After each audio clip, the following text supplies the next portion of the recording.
Uma carta amarelada, escondida há 17 anos, no fundo de uma gaveta trancada, na mansão de um bilionário morto. E quando Lucas abriu aquele envelope e leu as primeiras linhas, seu mundo desmoronou, porque aquela carta não era só um pedaço de papel. Era uma confissão. Uma verdade tão devastadora que havia sido enterrada, escondida, negada por quase 2 décadas.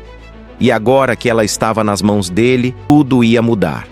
Para ele, para a família, para todos. Essa é uma história sobre segredos que destroem e sobre verdades que libertam. Prepare-se, porque o que você vai ouvir agora é perturbador, emocional e absolutamente real. Vamos lá! Lucas tinha 25 anos, arquiteto recém-formado, vida comum, família simples, mãe professora aposentada, pai falecido quando ele tinha 8 anos. Ou pelo menos era isso que ele sempre soube. Lucas cresceu ouvindo que o pai morreu em um acidente de carro, que foi rápido, que não sofreu, e que a mãe, devastada, seguiu em frente sozinha criando ele. Ela nunca falava muito sobre o pai, sempre desviava o assunto. E Lucas, respeitando a dor dela, nunca insistiu. Mas havia algo que ele nunca conseguiu definir, uma sensação estranha, como se houvesse um vazio, uma peça faltando no quebra-cabeça da própria vida. Tudo começou a mudar quando Lucas recebeu uma ligação. Era de um escritório de advocacia, uma voz formal do outro lado. Senhor Lucas Andrade? Aqui é do escritório Tavares e Associados. Ligamos para informar que o senhor foi mencionado no testamento do falecido Henrique Tavares. Precisamos que compareça aqui para tratar de assuntos relacionados à herança. Lucas ficou confuso. Henrique Tavares? Ele não conhecia ninguém com esse nome. Deve ser engano. Desculpa, mas acho que tem algum erro. Eu não conheço nenhum Henrique Tavares. A voz do outro lado hesitou. Senhor Lucas, o senhor é filho de Marta Andrade? Sim, sou. Então não há erro. Por favor, compareça amanhã às 14 horas. Endereço será enviado por e-mail. Até logo. E desligaram. Lucas ficou parado, telefone na mão, mente girando. Quem era Henrique Tavares? E por que ele estava no testamento de alguém que nem conhecia? Ele pesquisou. E o que encontrou o deixou ainda mais confuso. Henrique Tavares, empresário, bilionário, dono de uma das maiores empresas de construção civil do país. Falecido há 3 semanas, aos 62 anos. E não havia nenhuma conexão aparente com Lucas ou com sua mãe. No dia seguinte, Lucas foi ao escritório. Foi recebido por um advogado de meia-idade, sério, que o conduziu a uma sala privativa. Senhor Lucas, obrigado por comparecer. Vou ser direto. O senhor Henrique Tavares deixou instruções específicas. Ele legou ao senhor uma propriedade, uma casa, na região serrana. A escritura está aqui. Só precisa assinar e a propriedade é sua. Lucas estava atordoado. Por quê? Eu nem conhecia esse homem. O advogado ajustou os óculos. Eu não tenho autorização para explicar os motivos, apenas para executar a vontade dele. Há uma carta, deixada por ele, com instruções de que só o senhor pode abrir. Está aqui. Ele estendeu um envelope grosso lacrado. Lucas pegou, mãos tremendo. Isso. Só isso. A casa é sua, a carta é sua. E há mais uma coisa. O advogado deslizou uma chave pela mesa. Essa é a chave da casa. O senhor Henrique pediu que eu dissesse o seguinte. Vá até lá, sozinho, e leia a carta lá dentro. No escritório dele. Segunda gaveta da escrivaninha. Há algo esperando por você. Lucas saiu do escritório em estado de choque. Dirigiu para casa no automático. E quando chegou, sentou com a mãe. Mãe, eu preciso te perguntar uma coisa. Você conhece alguém chamado Henrique Tavares? O rosto da mãe mudou. Ficou pálido. Os olhos se arregalaram. E então ela desviou o olhar.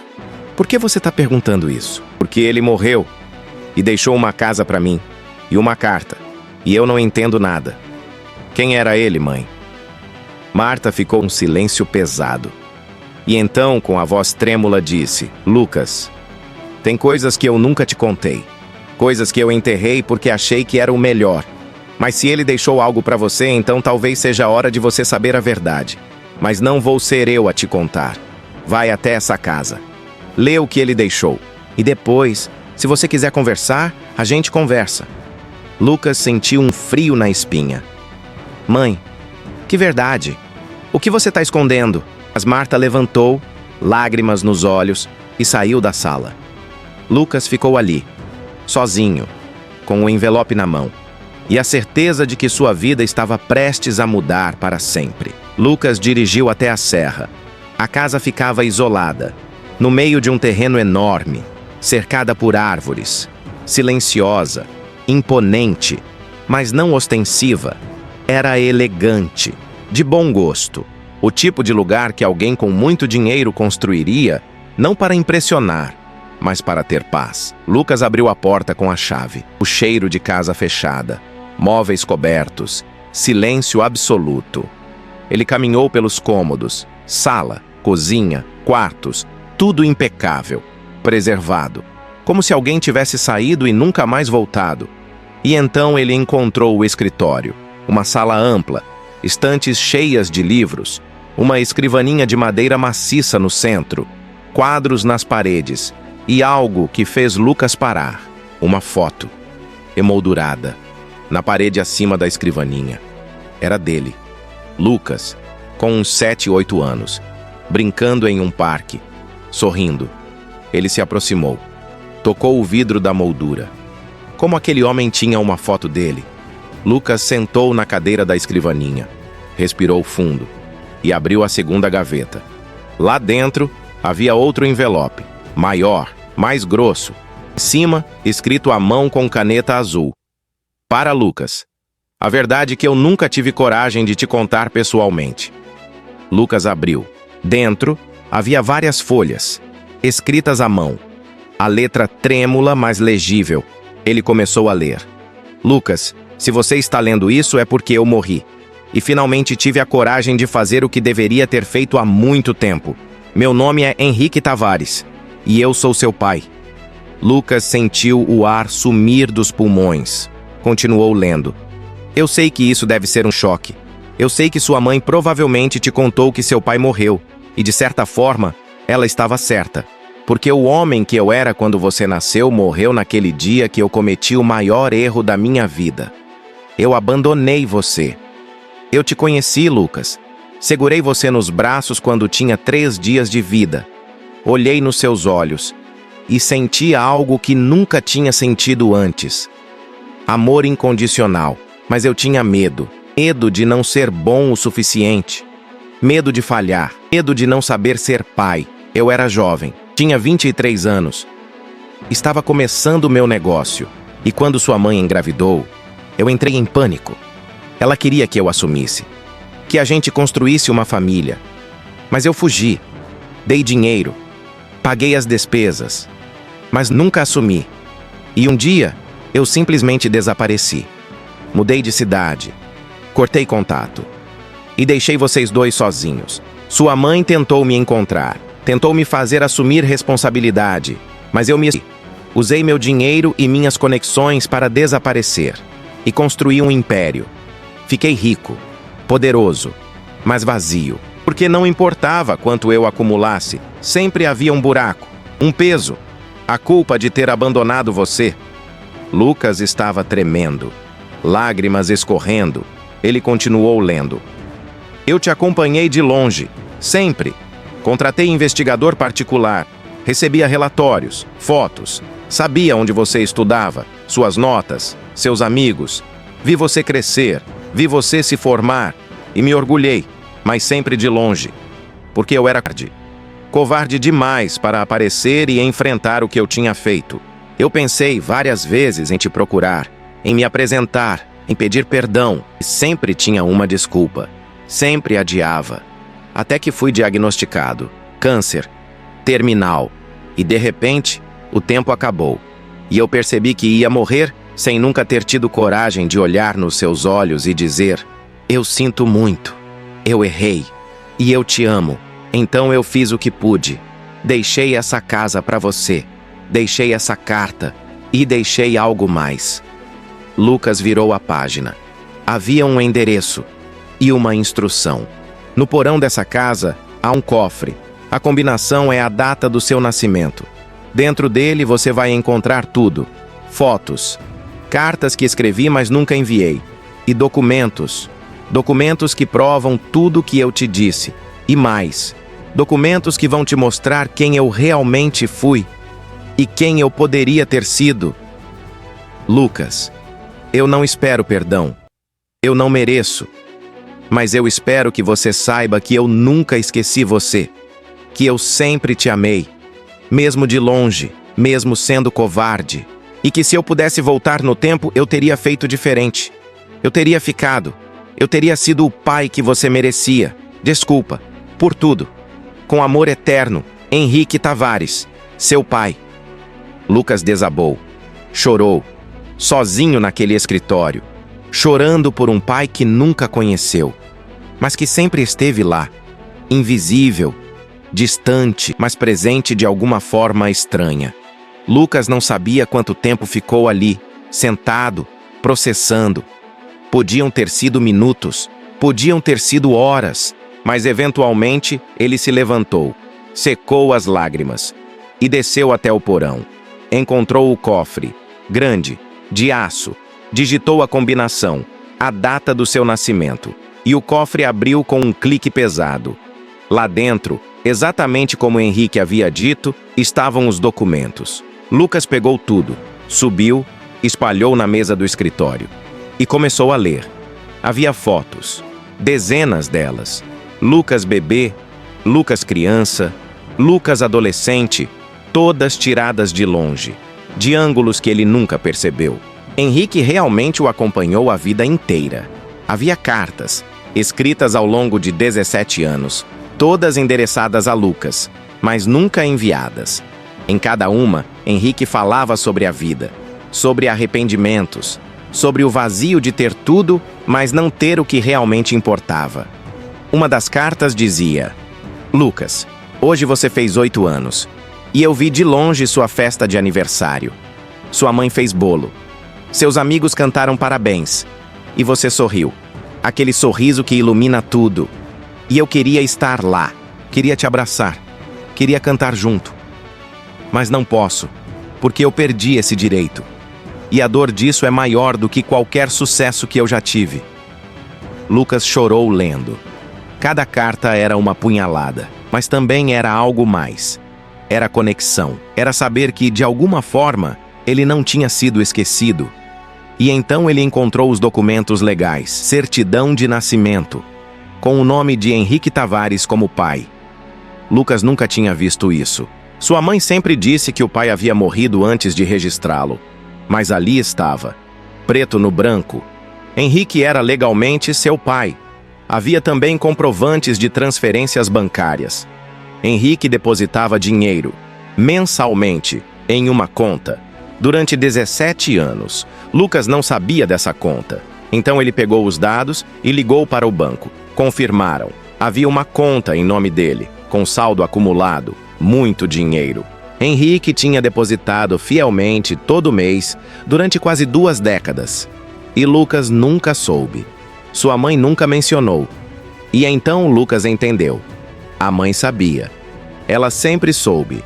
Henrique pode ter desaparecido fisicamente, mas ele nunca parou de contribuir. E a mãe, provavelmente por orgulho, por dor, nunca tocou naquele dinheiro. Nunca contou. Lucas sentiu raiva da mãe por ter escondido, raiva de Henrique por ter sido covarde. Mas também sentiu algo mais complexo: compreensão. Porque ele estava começando a entender que a situação não era simples. Não era preto no branco. Era cinza, cheia de dor, de erro, mas também de amor complicado. Lucas passou a noite naquela casa, lendo tudo, processando. E quando o sol nasceu, ele sabia o que precisava fazer. Ele precisava confrontar a mãe. Precisava ouvir o lado dela. Porque agora ele tinha metade da história. E precisava da outra metade. Ele voltou para casa. Chegou de manhã cedo. A mãe estava na cozinha, preparando o café. Ela olhou para ele. Viu o rosto dele. E soube. Você leu. Lucas assentiu. Li tudo. E agora eu preciso que você me conte. Sua versão. A verdade completa. Marta respirou fundo. Sentou e começou. Marta segurou a xícara de café com as duas mãos, como se precisasse de algo para se ancorar. E começou a falar. Lucas, eu te protegi. Durante toda a sua vida, eu te protegi. Eu tenha errado. Talvez eu devesse ter contado antes, mas eu fiz o que achei melhor. Quando eu engravidei de você, eu tinha 20 anos. Era jovem, apaixonada. E Henrique também. A gente namorava há 2 anos. Ele estava começando o negócio dele. Trabalhava dia e noite, mas era presente, era carinhoso. E quando eu descobri que estava grávida, eu achei que a gente ia construir uma família. Mas ele entrou em pânico. Disse que não estava pronto, que tinha medo, que não sabia ser pai. Eu tentei acalmar. Disse que a gente ia aprender junto. Mas ele ficou mais distante, começou a sumir. E então, um dia, ele sumiu de verdade. Eu procurei. Liguei. Fui até onde ele morava. Nada. Ele desapareceu. E eu fiquei sozinha, grávida, sem apoio. Foi o momento mais difícil da minha vida. Mas eu não desisti. Eu tive você. E decidi que ia te criar sozinha. Ia fazer você crescer feliz, sem carregar o peso de ter sido abandonado. Lucas ouvia, tentando processar. E o dinheiro? Ele depositava todo mês? Você sabia? Marta assentiu. Eu sabia. Alguns meses depois que você nasceu, ele entrou em contato, através de advogado. Disse que não ia aparecer, mas que ia pagar pensão generosa e que eu nunca mais ouvisse falar dele. Eu fiquei furiosa. Eu não queria dinheiro. Eu queria que ele assumisse você, mas ele se recusou. E eu tive que fazer uma escolha: aceitar o dinheiro e te dar uma vida melhor, ou recusar por orgulho e te fazer passar necessidade. Eu escolhi você. Aceitei, mas nunca usei. Guardei tudo, numa conta separada, porque eu não queria depender dele. Eu queria te criar com meu dinheiro, com meu trabalho, com minha dignidade. E um dia, quando você fosse mais velho, eu ia te contar, ia te dar acesso a essa conta. Mas aí ele morreu, e mudou tudo. Lucas sentiu um nó na garganta. Você mentiu pra mim. Disse que meu pai morreu em... Marta chorou. Eu menti, porque eu achei que era mais fácil, mais simples. Te contar que seu pai morreu do que te contar que seu pai te abandonou. Eu quis te poupar da dor da rejeição. Mas agora eu vejo. Eu vejo que talvez tenha sido pior, porque eu te privei de saber a verdade. E me disse de verdade. Eu só queria te proteger. Lucas se levantou. Andou pela sala, tentando organizar os pensamentos. Ele não sabia o que sentir. Raiva, gratidão, dor, tudo ao mesmo tempo. Ele me acompanhou a vida toda. Você sabia? Marta balançou a cabeça. Não, eu não sabia. Mas não me surpreende. Henrique sempre foi assim, controlador, estratégico. Ele provavelmente achou que estava fazendo algo bom, cuidando à distância, mas não era.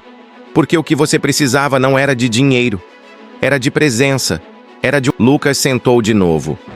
Eu não sei o que fazer com isso.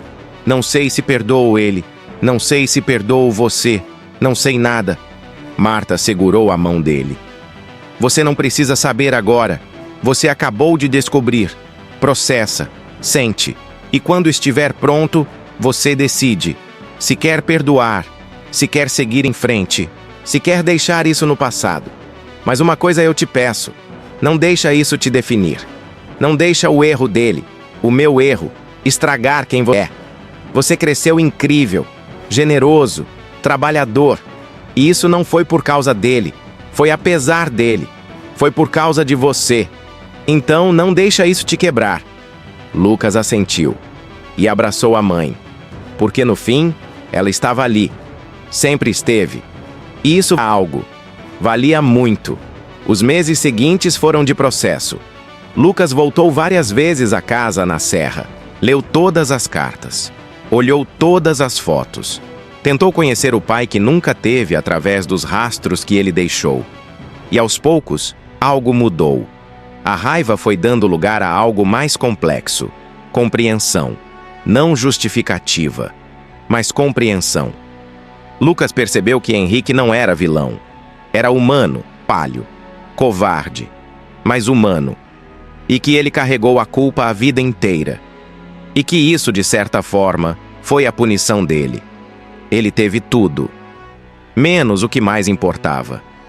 Lucas decidiu fazer algo com a herança. Usou o dinheiro da conta que Henrique depositou durante anos para criar um projeto. Um instituto para jovens pais. Especialmente pais jovens que têm medo, que entram em pânico, que pensam em fugir. O instituto oferece apoio psicológico, financeiro, educacional. Ensina que ser pai não precisa ser perfeito, só precisa estar presente. E Lucas chamou o projeto de Segundo Tempo, porque ele acredita que todo mundo merece segunda chance, inclusive Henrique, mesmo que ele não esteja mais aqui para usar. A história de Lucas vazou.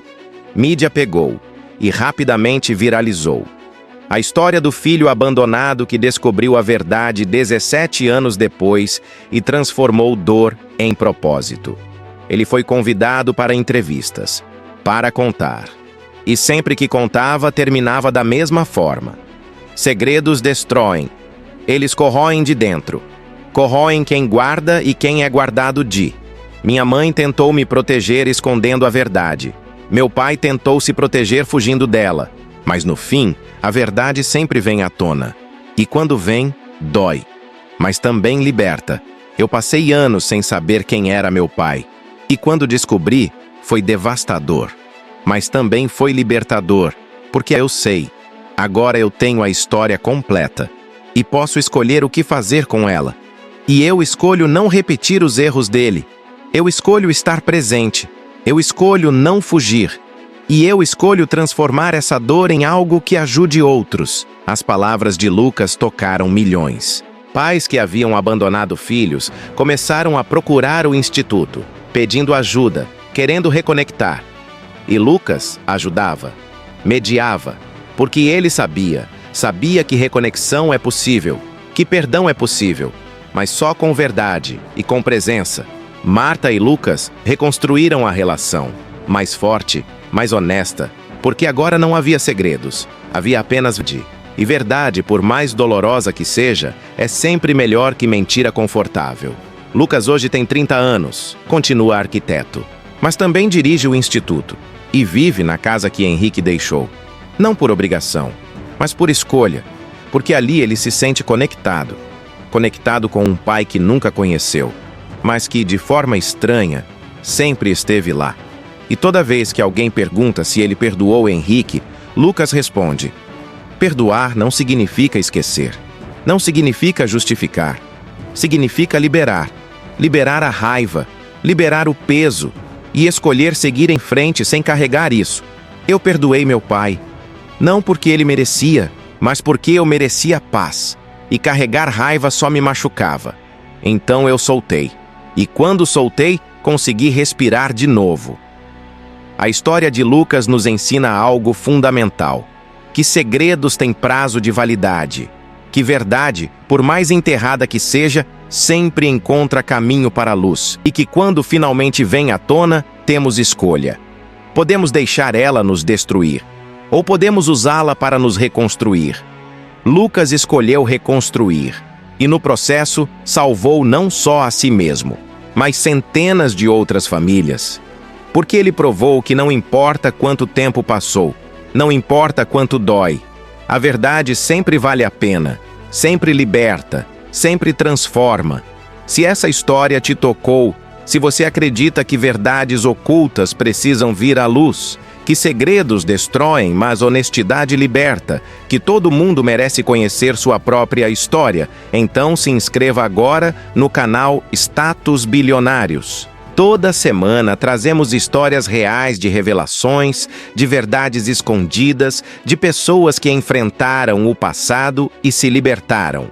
Aperte o sininho para não perder nenhum vídeo. E nos comentários, me conta. Você já descobriu um segredo familiar que mudou tudo? Como você lidou? Compartilha com a gente.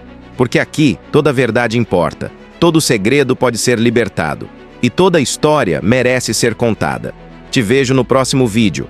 Continue buscando verdade. Continue escolhendo honestidade.